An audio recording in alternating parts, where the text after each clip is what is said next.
नमस्कार दोस्तों, इससे पूर्व के वीडियो में आपने मनुस्मृति की छोटी बहन पराशर स्मृति के बारे में आपने जाना दोस्तों, और ये जाना कि ये स्मृतियां जो है किस तरह से इस समाज के लिए वर्णों में बांटकर तमाम जो है विसंगतियां पैदा कर देती हैं। ऊंच नीच की भावना, जातवाद की भावना, आपस में जो है वर्णवाद और छुआछूत जैसे विचार पैदा करती हैं दोस्तों। और ये मनुस्मृतियां जो है इंसानों को पशुवत जीवन जीने के लिए बाध्य कर देती है। आपने देखा कि शूद्र और स्त्रियों के लिए क्या क्या बेतुकी बातें लिखी हैं, बेत से पैर की बातें लिखी हैं, अव्यावहारिक बातें लिखी हैं कि ये जो है कलयुग की स्मृति बताई गई है, कलयुग के लिए लिखी गई थी, यानी ये हमारे लिए लिखी गई थी दोस्तों। अभी इसमें कुछ बातें और ऐसी हैं जिनको पढ़ करके और सुन करके बड़ा ताज्जुब होता है, और वही जानकारी जो शेष रह गई है इसमें खास जानकारी मैं आपको देता हूँ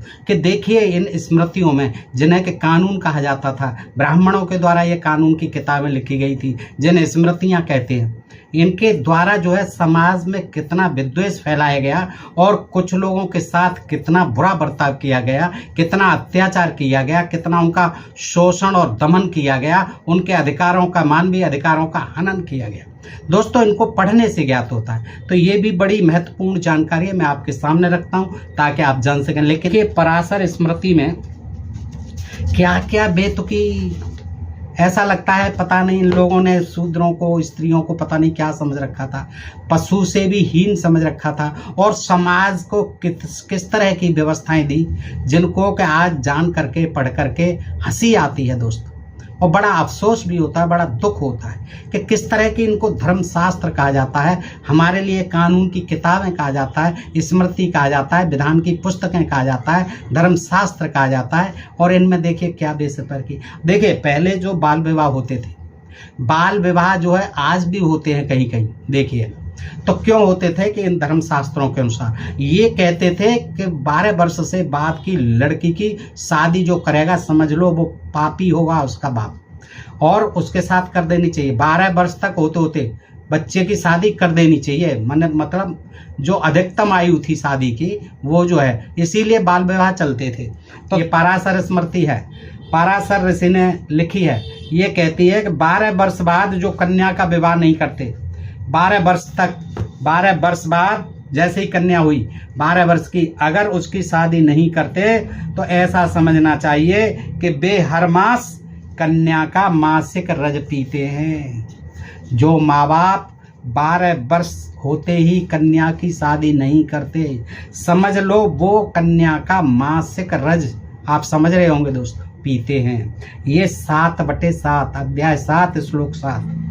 यदि कन्या का मासिक धर्म शुरू हो जाए और उसकी शादी न की जाए तो उसके माता पिता, बड़ा भाई आदि सब उसको देख कर ही नरक के अधिकारी होते हैं, देखते नरक के अधिकारी हो जाते हैं, सीधे नरक में जाना होता है उन्हें, कोई चारा नहीं है, इसके अलावा कोई इलाज नहीं है। 12 वर्ष के ऊपर की कन्या से शादी करने वाले ब्राह्मण का सामाजिक बहिष्कार करना चाहिए। समझिए क्या कि जो 12 वर्ष के ऊपर की कन्या से ब्राह्मण कोई शादी करे तो उसका बाइकाट कर देना चाहिए, समाज से बहिष्कृत कर देना चाहिए। किसको? ब्राह्मण को।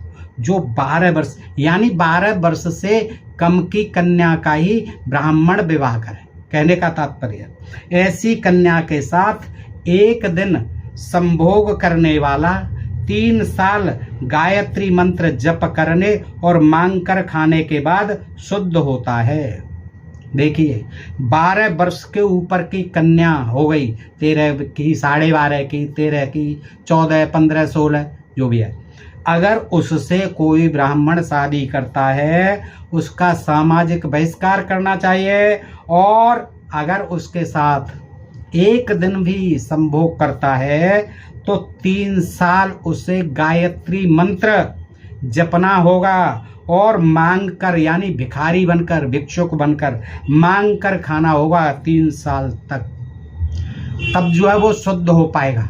ये देखिए ये पराशर स्मृति कह रही है 7/9 और 10।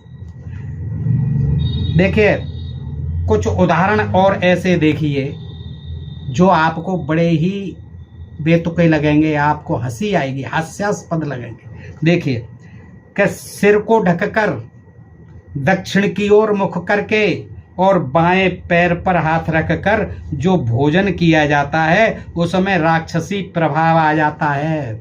1/59 क्या आ जाता है? राक्षसी भाव। कैसे? जो सिर को ढक करके खाना खाए। सिर को ढककर खाना नहीं खाना है। अब ये पता नहीं स्त्रियों के लिए भी है क्या, तो स्त्रियों के लिए नहीं होगा, स्त्रियों के लिए इतनी छूट नहीं थी, पर्दा प्रथा थी।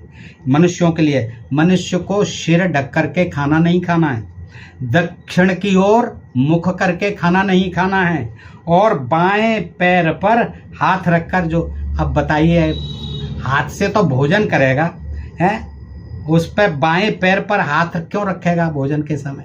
लेकिन कहते हैं कि बाएं पैर पर हाथ रखकर जो भोजन किया जाता है तो उसमें राक्षसी प्रभाव आ जाता है, उसमें ब्राह्मण प्रभाव खत्म हो जाता है, राक्षसी प्रभाव आ जाता है, देवत्व जो है, देवत्व प्रभाव खत्म हो जाता है। भोजन करते हुए यदि हाथ से पैर छू लिया जाए, कोई नहीं छूता है, क्यों छुएगा? पैर छू लिया जाए तो समझो कि अपनी जूठन खाई जा रही है, अपनी जूठन खाई जा रही। देखिए तो अपनी जूठन खा रहा है तो क्या दिक्कत है? जूठन तो झूठा तो हो ही जाता है अपना भोजन, क्या बेतुकी बात है। 6/65 फिर कहते हैं न तो खड़ाऊं आदि पहनकर भोजन करें और नहीं पलंग पर बैठकर।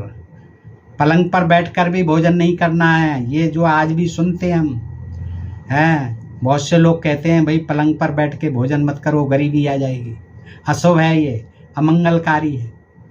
और कभी खड़ाऊं यानी जूते आदि पहनकर। अब बताइए आदमी जो है घर में तो चलेगा ये, लेकिन बाहर जा रहा है कहीं, होटल पे, ढाबे पे, कहीं भी रेस्टोरेंट में, तो वहाँ जो है कौन सा चप्पल जूते पहन उतार करके खाना खाएगा? आगे देखें, यदि रोगी को शुद्ध करना हो, रोगी को शुद्ध करना हो तो स्वस्थ व्यक्ति 10 बार स्नान करे और फिर उसका स्पर्श करे, यानी 10 बार तो नहाए और फिर उसको छुए, स्पर्श करे। किसको? रोगी को। तो उसको, रोगी को क्या, रोगी कैसा हो जाएगा? वो शुद्ध हो जाएगा। छूने से, 10 बार छूने से रोगी शुद्ध हो जाएगा। लेकिन उससे आप किसी व्यक्ति को छू दें तो फिर अछूतपन लग जाएगा हमें, आप में जो है अछूत हो जाओगे, तो फिर जा कर के और 50 बार नहाना पड़ेगा। लेकिन रोगी जो है शुद्ध हो जाएगा उसको स्पर्श करने से, बस रोगी शुद्ध हो जाएगा। 7/21 यदि कांस के पात्र में, पहले कांसे के बर्तन चलते थे, थाली आदि, यदि कांस के पात्र में कभी पैर धो लिए जाएं, कभी धो लेते होंगे लोग, बड़ी परात आदि होती थी, तसले जैसी जो होती हैं परात आदि, तो कांसे की बनी होती थी। अगर उनमें किसी ने पैर छू लिए पैर धो लिए तो समझो 6 महीने तक उसे जमीन में गाड़ दें, हाँ, फिर वह शुद्ध होगा। देखिए क्या वैज्ञानिक ज्ञान है पराशर स्मृति का। और छींकने के बाद, थूकने के बाद और पतित के साथ, पतित यही शूद्र पतित होते हैं, पतित के साथ बातचीत करते हुए दाहिने कान को छुएं, इसको छू लें, दाहिने कान को। किससे? छींकने के बाद, अपने को भी छींका जाए, दाहिने कान को थूकें, दाहिने कान को। और किसी पतित के साथ कोई आ जाए, बातचीत करनी पड़ जाए, मजबूरी में उससे बातचीत करनी पड़ जाए, तो क्या करें? दाहिने कान को स्पर्श करें, छुएं। और देखिए 7/37 है, ये प्रमाण दे रहा हूँ दोस्तों, पढ़ लेना। विश्वास नहीं करते हो आप, लेकिन मैं प्रमाण देता हूँ।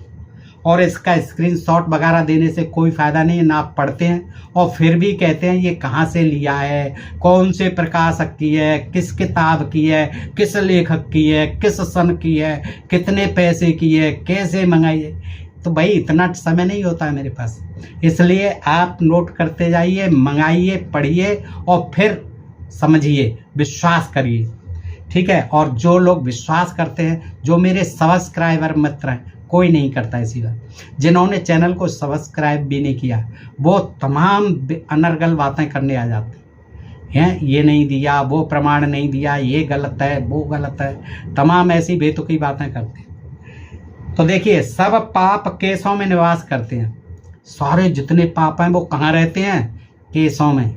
ये समझने की चीज़ें होती हैं दोस्तों, केवल पढ़ने से भी कोई लाभ नहीं होता है। समझिए क्या कह रहा है कि सब पाप केशों में निवास करते हैं। जैसे ब्राह्मण में सारे देवता निवास करते हैं, पिछले वीडियो में आपने देखा, सारे देवता जो है निवास करते हैं। और फिर जो आपके पितर हैं वो अंदर आ जाते हैं खाने के लिए। आजकल वो श्राद्ध पक्ष चल रहा है, वो खाते हैं और टट्टी पेशाब भी पेट में ही करते हैं जो खाते हैं उनके। और देखिए क्या विचित्र बात है? वर्षों पुराने जो है पितर हमारे चले गए, वो खाने आ जाते हैं, हमारे घर नहीं आते, हमसे नफरत करते हैं और इनके पेट में सीधे डायरेक्ट घुसते आकर के और खा के मस्त होकर फिर चले जाते हैं। तो देखिए ये आगे पाप की बात कहाँ कर रहे हैं? सब पाप केशों में निवास करते हैं, अतः उनसे छुटकारा पाने के लिए केशों को ऊपर की ओर उठाकर उन्हें आगे से 2 अंगुल भर काट दें। उनको ऊपर उठाएं, फिर आगे को झुकाएं, फिर 2 अंगुल काट दें। 9/55 में लिखा है, यदि स्त्री अपने यार के घर चली जाए, फ्रेंड के घर, हाँ, अगर स्त्री अपने यार के घर चली जाए तो उसके पति तथा माता पिता के घर अशुद्ध हो जाते हैं। अपने यार के घर चली गई तो समझ लो उसका घर, पति का घर या माता पिता का घर अशुद्ध हो जाता है। उन्हें पवित्र करने के लिए क्या करना पड़ेगा? घर को पवित्र करने के लिए घरों को खोदा जाए। देखिए खोद डालो घरों को, गिरी जाएंगे, वो छुट्टी हो जाएगी, अब पवित्र हो गए, फिर बना लो दोबारा। घरों को खोदा जाए और घरों में स्थित मिट्टी के सब बर्तनों को फेंक दिया जाए। देखिए क्या पागलपन है ये, क्या मूर्खता है। घर को खोद, अरे यार के यहाँ चली गई तो चली जान दो, वो तो पहले भी जाती रही होगी, जब से क्यों नहीं परेशानी हो रही थी हैं? और आदमी जब जाता है अपने यार के पास तो क्या दिक्कत हो जाती है, लेकिन जाती है तो फिर उसके खिलाफ उस समय कोई कानूनी कार्रवाई तो होती नहीं थी। बस ये कानूनी कार्रवाई बता दी, खोदो घर को, माता पिता के घर को खोदे, माता पिता अपने को, पति अपने घर को खोदे हैं और खोद दो, और जितने घर में आपके मिट्टी के बर्तन भांडे हैं सबको बाहर फेंक दो। लो इससे क्या मतलब सिद्ध हुआ बताइए? कहाँ यार, कहाँ पत्नी है? चली गई भी तो चली गई, उसको क्या दिक्कत हो रही है? भिखमंगों और समुद्र, ये 10/38 और 39 में श्लोक का अर्थ था। देखो भिखमंगों और समुद्र को देख कर ही लोग पवित्र हो जाते हैं। ओहो, समुद्र को देखते ही लोग पवित्र हो जाते हैं, इसीलिए लोग बीचों पर जाते हैं कि पवित्र हो जाते हैं। और भिखमंगों को, तमाम जो घूम रहे हैं भिखमंगे भीख मांगते हुए, उनको देखते ही लोग पवित्र हो जाते हैं। देखिए इसीलिए इतने हमारे भारत में भिखमंगे घूमते रहते हैं कि लोगों को पवित्र करते रहते हैं कि हमें दर्शन दो, हमें देखो और पवित्र हो जाओ, तुम सब अपवित्र हो। देखिए क्या बेतुकी बात है। 12/44 उसका अर्थ है कि भिखमंगों और समुद्र को देख कर ही लोग पवित्र हो जाते हैं। काले बिलाव, काला बिलाव आप जानते हैं, काला बिल्ला, और मृग की काली छाल और बकरे को घर में रखें। देखिए इसको सुरक्षित रखें, बकरे को काम आएगा, है ना। और मृग की काली छाल काम आती है, और काला बिलाव उसको भी घर में रखें, वो चूहों को खाता रहेगा। ठीक है, ये 12/45। यदि ब्राह्मण बर्तन से पानी पीता है, हाथों से नहीं, तो निश्चित है कि वह कुत्ते की योनि में जन्म लेगा। ये ब्राह्मण बंधु इसको ध्यान से सुन लें, ये आपके भी मतलब की चीज़ें हैं जो मुझे अब शब्द कहने आते हैं। मैं तो आपको भी सचेत करता हूँ कि देखो आपको भी क्या बना दिया, कुत्ते की योनि में जन्म लेना पड़ेगा। किससे?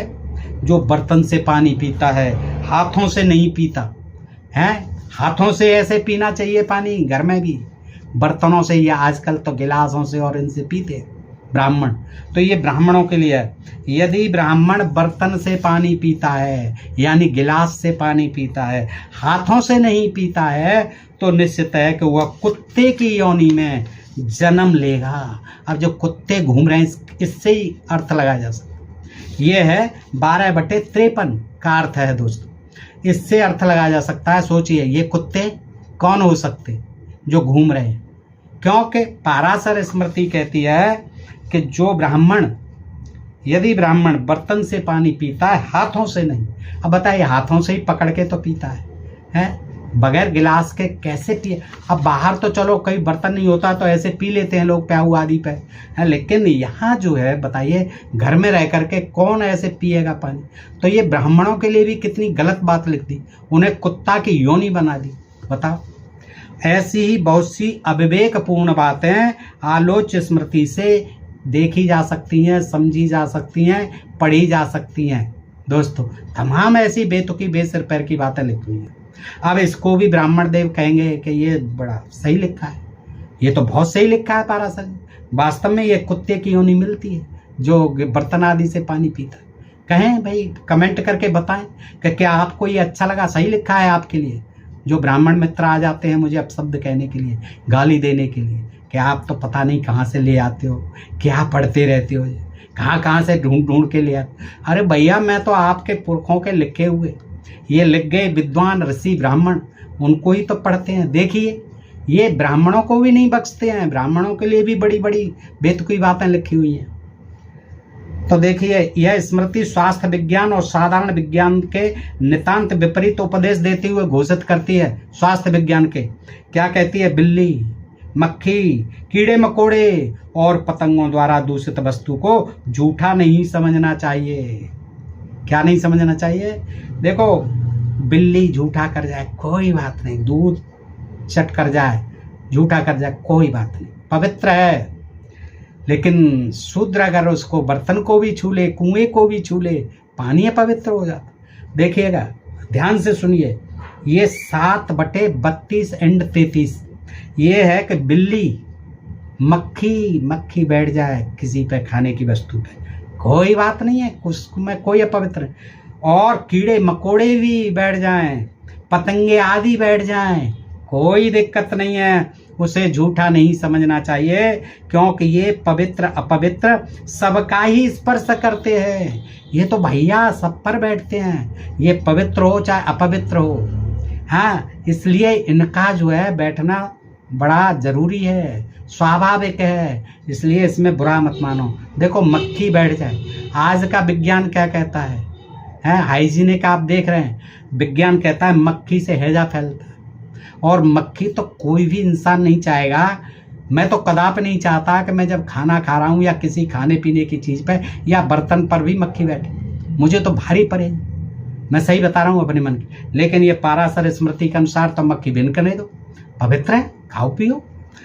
बिल्ली चाट जाए कोई बात नहीं है, और कीड़े मकोड़े बैठ जाए कोई बात नहीं, और पतंगे बैठ जाएं उसके कोई बात नहीं। देखिए, झूठा नहीं समझना चाहिए, क्योंकि ये पवित्र सबका ही स्पर्श करते हैं। समर्थ को नहीं दोष गोसाई, रवि पावक सुर सर की नहीं। सूर्य सब पर पड़ता है, पावक सबको जला देती है। रवि पावक सुर सारी गंगा जी में सब तरह के लोग नहाते धोते हैं, इनको कोई दोष नहीं है, क्योंकि ये समर्थ हैं। इसी तरह से पराशर स्मृति के अनुसार ये भी बिल्ली हुई, मक्खी हुए, कीड़े मकोड़े, पतंगे, ये भी समर्थ हैं, ये तो बैठेंगे पवित्र पे भी अपवित्र पे भी। तो इसके खाने पीने में कोई गलत नहीं है, ये झूठा नहीं मानिए आप। यह शिक्षा कितनी मूर्खतापूर्ण, कितनी वाहियात, कितनी घातक है, स्वास्थ्य के लिए कितनी नुकसानदेह है, कहने की आवश्यकता नहीं है दोस्तों।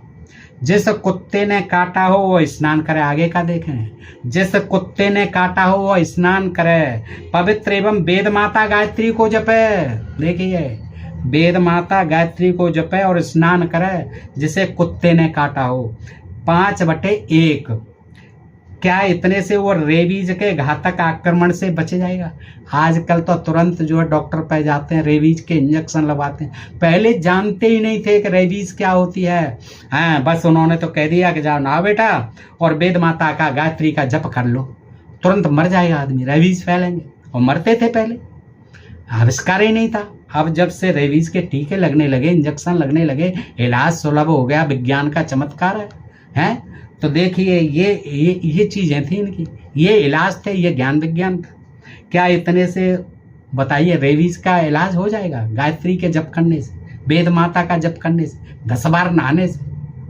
जमीन पर पड़ा पानी अशुद्ध नहीं मानना चाहिए। हाँ, जमीन पर पड़ा हुआ, बर्तन में रखा हुआ शुद्ध है। शूद्र छूले घड़े को तो शुद्ध अपवित्र हो जाएगा, अशुद्ध हो जाए। लेकिन कहीं भी गड्ढे में पड़ा हुआ है, मिट्टी में पड़ा हुआ है पानी, वो अशुद्ध नहीं मानना चाहिए।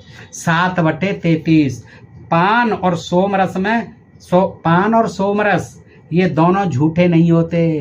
एक चवाले दूसरा भी दे दे उसके मुंह में, हाँ शुद्ध होते हैं। पान और सोमरस, सोमरस आधा गिलास पी लो, आधा दे दो, कोई नहीं। जैसे मदरा वाले करते हैं, मदरा पान करने वाले भी, भैया एक ही गिलास में चकाचक बची कुची ले ले भाई, तू पी ले, हैं ऐसे निपटाते रहते हैं।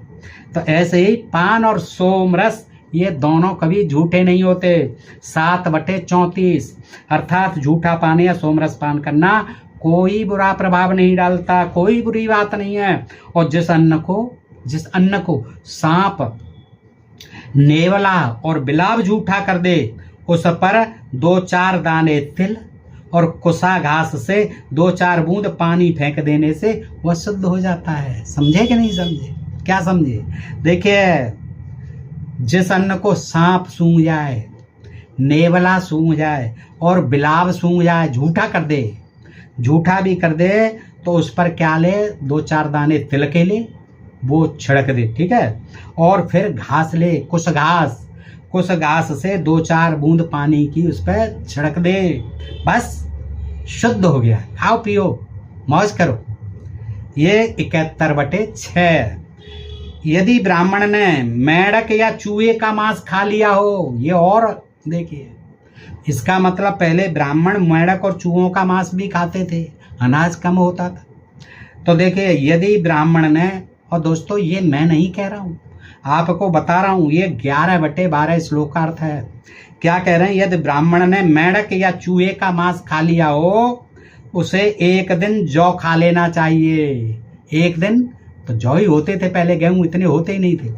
जौ खा लेना चाहिए, उस पर दुष्ट प्रभाव नहीं पड़ेगा, कोई बुरा प्रभाव नहीं पड़ेगा, कोई दुष्प्रभाव नहीं पड़ेगा।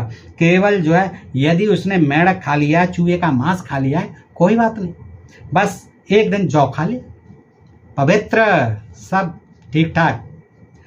प्राणियों के शरीर में जो पाप रहते हैं उन्हें पंचगव्य शुद्ध कर देता है। हाँ, जिनके पाप रखे रहते हैं, अंदर पाप बैठे रहते हैं, भरे रहते हैं, उन्हें क्या करना चाहिए? गाय का दूध, घी, दही, गोबर और मूत्र मिला करके, ये कहलाता है पंचगव्य, पवित्र पेय पदार्थ बन जाता है, खाद्य पदार्थ बन जाता है। उसे छानो, घोंटो, पियो।